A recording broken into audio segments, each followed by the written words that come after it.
Boss, warm up muna. Namarapara mga barkada, nandito tayo ngayon sa Naga City Sports Complex para sa ating recovery run dahil sa nagawa nating 27km na budol run ng Dead Toenails running team. Ang sarap ng run sana na yon, pero syempre may mga lessons tayong natutunan doon dahil nawala ang focus natin at hindi natin na-apply masyado kung anong ating pinractice nung mga runs natin before pa ng initiation run ng DTRT. Kaya ngayon wala tayong palalagpasin, kailangan mag-warm up, kailangan mag-stretching bago mag-recovery run para maiwasan natin ulit ang anumang injury kahit meron pa tayong effective na herbal oil. Recovery run and then break in ng ating Nike Downshifter 12. We're gonna be using the outer lane kasi merong training ang mga athlete. Hi son! Hi guys! Outer lane lang dapat tayo. Gamit yung 5 lanes ng athlete. Mas maganda kasi kung susundin natin ang patakaran ng oval para din makonsider natin ang ibang gumagamit ito, lalong-lalo na syempre ng mga atleta. Sir!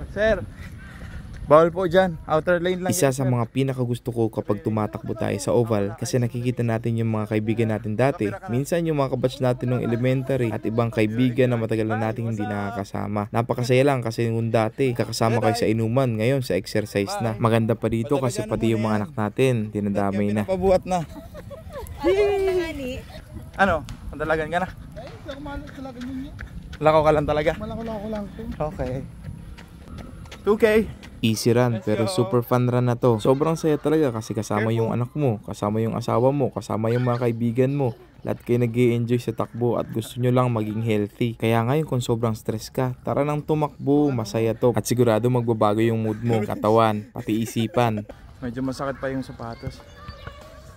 Pero okay lang. It's good to be back on the track. Sorry na ako. Jackie.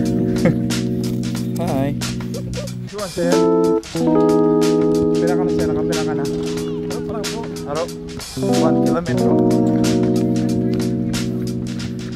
Realization para natin yung initiation run. Na-pressure tayo nung umpisa pa lang kasi late pa tayo dumating, hindi tayo nakapag-warm up, nakapag-stretching. Sinabayan pa natin yung hype. Tapos nawala yung focus ko na dapat magstay tayo doon sa pinaka-easy na pacing natin. Kaya tayo nag-invest sa ating aerobic base.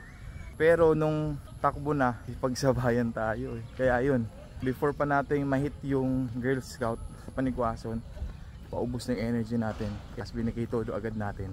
Kaya sa susunod, huwag tayong mapapressure at maging mindful lang lagi sa ating training. Kasi takbo mo lang din naman yan eh. Fun run should be fun. Yes, papasexy na para makasarap pa ulit ng Aki. Ano? Di ba masayang tumakbo? So paano? Sa susunod na takbo, dapat kasama na kayo. Namarapara!